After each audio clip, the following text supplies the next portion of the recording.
Gals, here's another way to regulate your nervous system and talk yourself off the ledge of a trigger.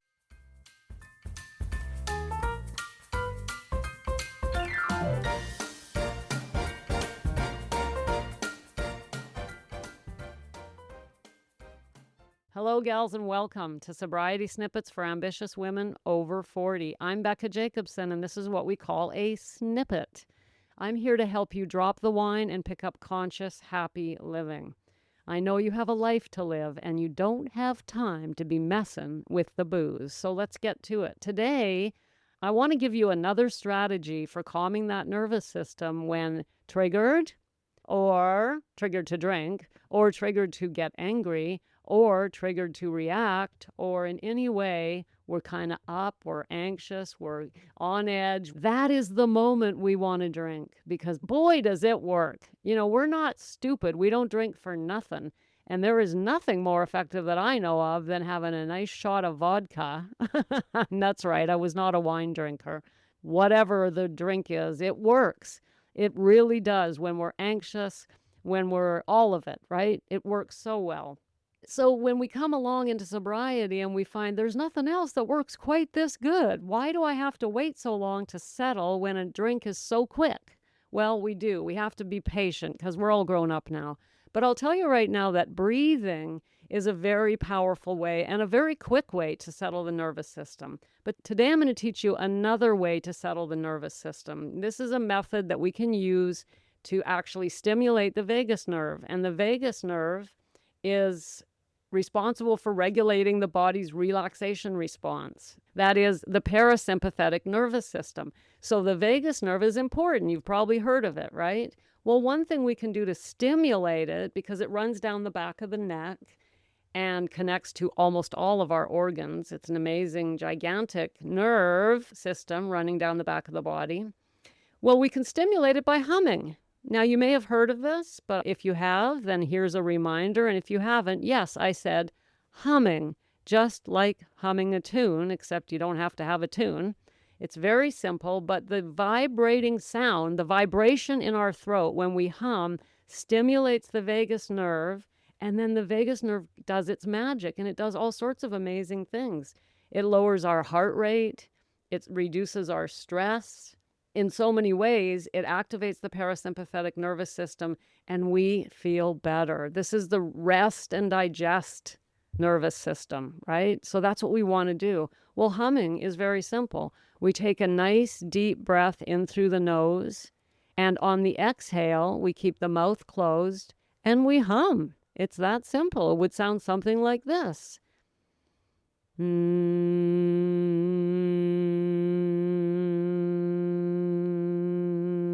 That's it. Humming. And I didn't hum a tune. I just hummed. Now, what we want to do to make this even more effective is close the eyes, take a nice deep inhale through the nose, open up the belly because that opens the bottom of the lungs.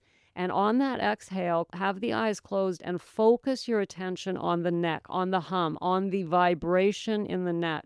And imagine that vibration reaching the vagus nerve and stimulating it and waking it up so it can do its job of settling you down. So it really does help. The studies they've done on humming show that by also focusing on the humming, on the vibration, will make it even more effective.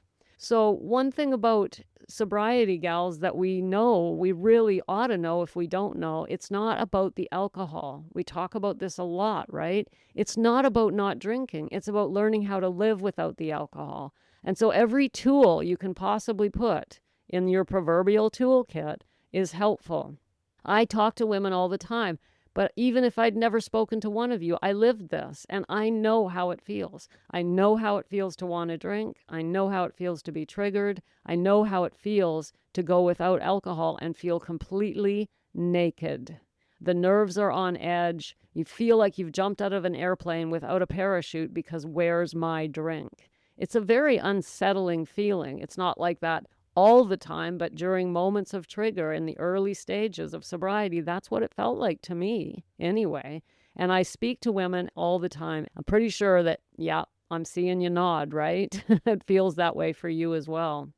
So that's why we want to learn how to live without alcohol. And in the early stages, settling the nervous system is a very powerful way. I didn't know this. I just panicked is all I did and started running around the house, restless, irritable, discontented, unsure what to do, can't sit down, can't stand up, can't focus. Just all I can think about is I want a drink. Somebody get me a drink. I'm going to need a drink. Where's my drink? And people advised me to meditate. Meditation was a big one, which if you've heard my show at all, you know my opinion on that. Well, of course meditation's good, but let me tell you something. When you're triggered and what you want is a drink, to sit down in a silence and close your eyes and just sit with your own brain, that's not helpful. That's what I call torture, because we're reaching for a drink to shut the mind off. And the last thing I wanted to do was sit in silence when I'm trying to shut the mind off. All it did was get louder and louder and louder, and my mind was very violent towards me. It really was. My internal self-talk was not a pretty sight. And I was running from it and using alcohol to shut that sucker up. That's what it was for. And so when someone said to me, learn how to meditate, I just thought, oh my God, why don't you just torture me? Right? Yes, now I'm a meditator. Yes, we do learn to sit and meditate, but it's not the answer to a trigger. If someone tries to get you to meditate when triggered, I don't know. They obviously don't know what it feels like to be triggered.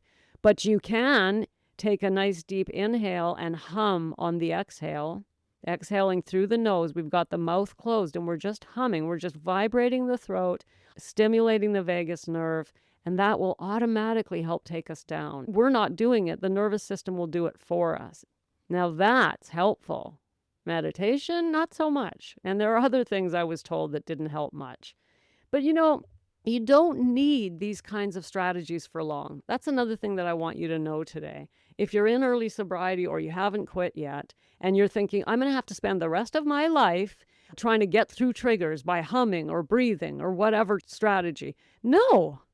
It very quickly triggers die.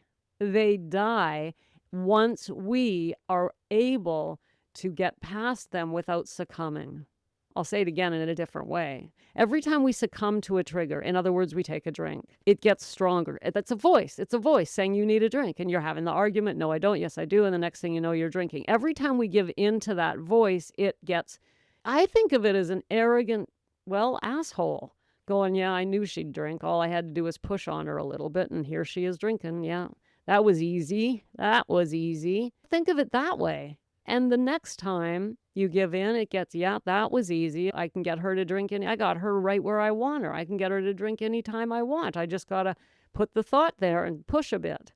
But every time you don't, and you move past that trigger, and they don't last that long, they're not going to last for hours. So you've got your supports in place and you know how to get past a trigger. That voice, at first, it gets stronger because it stops being quite so cocky. It says to itself, oh my God, she didn't drink yesterday when I tried to get her to drink. Well, let's try again. And it'll push harder the next day or whenever it comes back.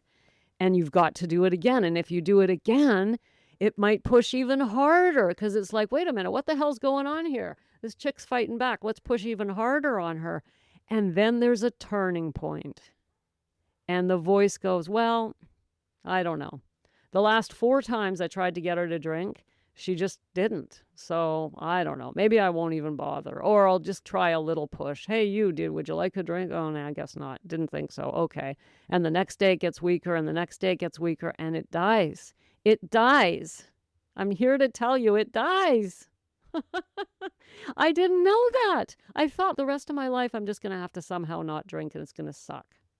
That's not how this works, gals. And so if you're in that stage, I want you to know every time you don't drink, you weaken that voice. But at first, it might not feel like it. Okay? At first, it feels like it gets stronger, and it does, but it doesn't last. And you just need to have all your little ducks in a row, have the support system in place, have your strategies there, your accountability partners in place to help you stay strong through those early triggers, and that voice will die. You will feel it getting weaker and weaker. And if you can think about it that way, man, that's empowering, isn't it? And that's how I want you to think about it. And so now, in addition to your breathing, in addition to your accountability people, all of it, you now have humming as well. You can add to your arsenal because you just got to get past those first few weeks. That's all it takes. And that's exactly what I help women do, the first 8 weeks especially.